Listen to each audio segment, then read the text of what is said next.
नमस्कार दोस्तों। ऐसे तो भारत के हर कोने में भगवान शिव के कई मंदिर हैं, जिनमें 64 ज्योतिर्लिंग भी हैं, लेकिन इनमें से 12 ज्योतिर्लिंग बहुत ही खास हैं। इन्हें द्वादश ज्योतिर्लिंग भी कहा जाता है। प्राकृतिक शिवलिंग को ही ज्योतिर्लिंग कहा जाता है, अर्थात ये इंसानों द्वारा बनाए हुए नहीं होते। इन ज्योतिर्लिंग के दर्शन मात्र से सभी कष्ट दूर हो जाते हैं। आज मैं आप सबको इनमें से ही एक बैद्यनाथ ज्योतिर्लिंग के बारे में बताने जा रही हूँ।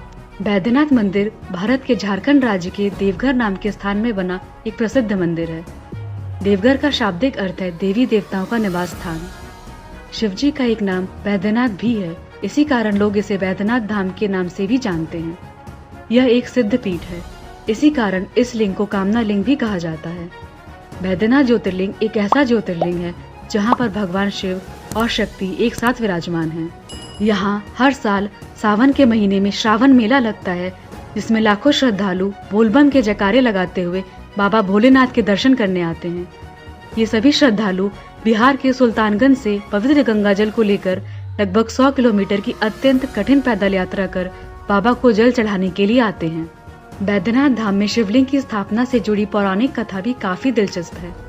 इस लिंग की स्थापना का इतिहास राक्षस राज रावण से जुड़ा है। रावण भगवान शिव का परम भक्त था।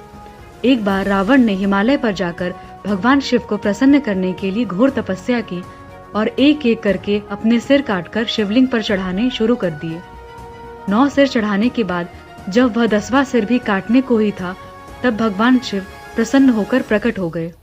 उन्होंने उसके 10 सिर को ज्यों के त्यों कर दिए और उससे वरदान मांगने को कहा। रावण चाहता था कि भगवान शिव उसके साथ लंका चल कर रहें, इसलिए उसने वरदान स्वरूप उस कामना रूपी शिवलिंग को ही अपने साथ लंका ले चलने के लिए मांग लिया।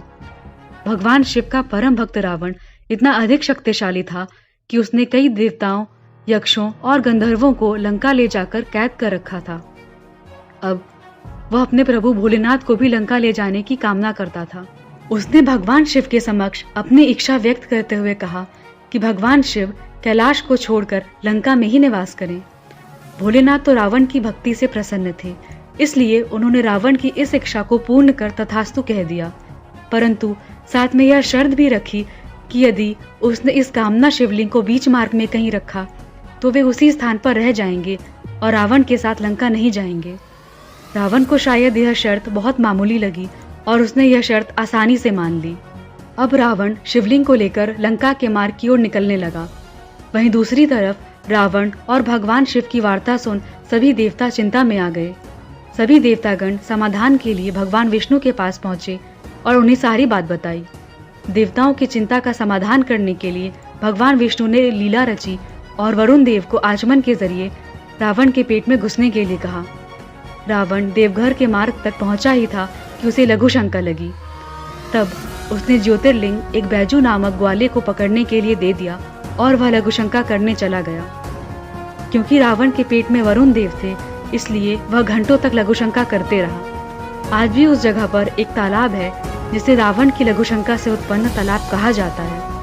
वहीं काफी देर तक जब रावण नहीं लौटा तो ग्वाला रूपी भगवान विष्णु ने शिवलिंग को जमीन पर रख दिया और वहां से चले गए और वह शिवलिंग वहीं धरती पर स्थिर हो गया। इसके बाद रावण जब लौटकर आया तो उसने शिवलिंग को उठाने की बहुत कोशिश की, परंतु वह उसे उठा नहीं पाया।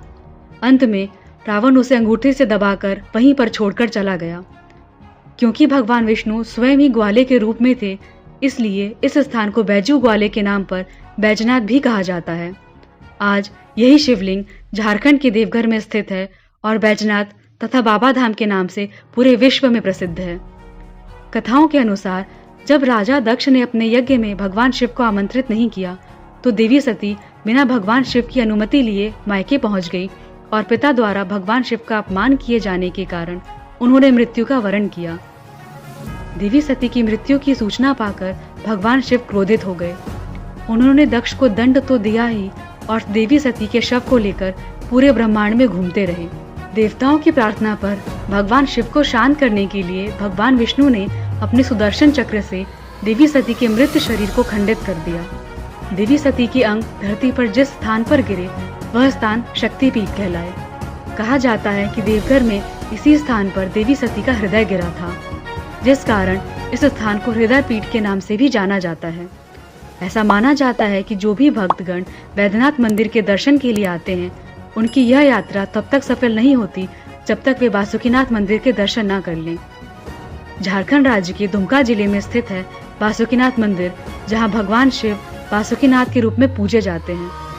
श्रद्धालु वैद्यनाथ धाम में भगवान शिव का अभिषेक करने के बाद अपने साथ गंगा जल और दूध लेकर बासुकीनाथ पहुंचते हैं और यहाँ भी उनका अभिषेक करते हैं। बाबा बासुकीनाथ धाम को भगवान शिव का दरबार माना जाता है। यह माना जाता है कि वर्तमान दृश्य मंदिर की स्थापना 16वीं शताब्दी के अंतिम वर्ष में हुई। हिंदुओं के कई ग्रंथ में सागर मंथन का वर्णन किया गया है, जब देवताओं और असुरों ने मिलकर सागर मंथन किया था।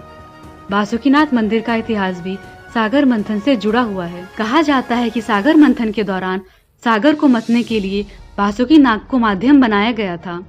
इन्हीं बासुकी नाग ने इस स्थान पर भगवान शिव की पूजा अर्चना की थी। यही कारण है कि यहाँ विराजमान भगवान शिव को बासुकीनाथ कहा जाता है।